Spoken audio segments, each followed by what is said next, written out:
গুরুতর অসুস্থ আওয়ামী লীগের সাধারণ সম্পাদক এবং সড়ক পরিবহন ও সেতুমন্ত্রী ওবায়দুল কাদের আজ রোববার সকালে হঠাৎ অসুস্থ বোধ করলে ওবায়দুল কাদেরকে বঙ্গবন্ধু মেডিকেল আইসিইউতে নেওয়া হয়।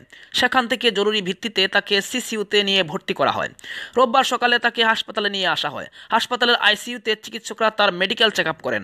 চেক আপ শেষে তাকে দ্রুত এনজিওগ্রাম করার পরামর্শ দেন। পরে এনজিওগ্রাম শেষে চিকিৎসকরা জানান তার হার্টে 3টি ব্লক ধরা পড়ে।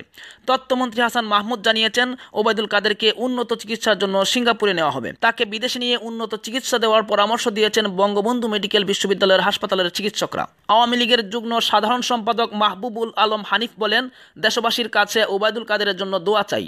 তিনি জানান, প্রধানমন্ত্রী শেখ হাসিনা সবসময় ওবায়দুল কাদেরের শারীরিক অবস্থার বিষয়ে খোঁজ নিচ্ছেন। আমি দলীয় নেতাকর্মীদের বলবো, অযথা ভিড় করবেন না।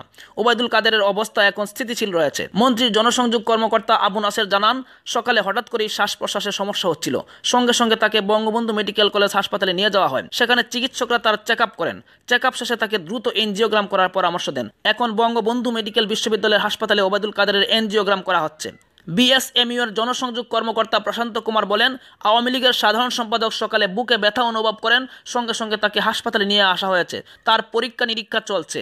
ওবায়দুল কাদেরের ভাতিজা তমাল জানান, বিকালের মধ্যে ওবায়দুল কাদেরকে এয়ার অ্যাম্বুলেন্সে করে সিঙ্গাপুরে নেওয়া হবে। সেই প্রস্তুতি চলছে। ওবায়দুল কাদেরের স্ত্রী সেই লক্ষ্যে প্রস্তুতি নিচ্ছেন। তমাল বঙ্গবন্ধু মেডিকেলের সিসিইউতে ওবায়দুল কাদেরের পাশেই রয়েছেন। সাবস্ক্রাইব করুন নাম্বার 1 নিউজ বিডি চ্যানেলকে আর বেল আইকনটি বাজিয়ে দিন নতুন ভিডিওর নোটিফিকেশন পেতে।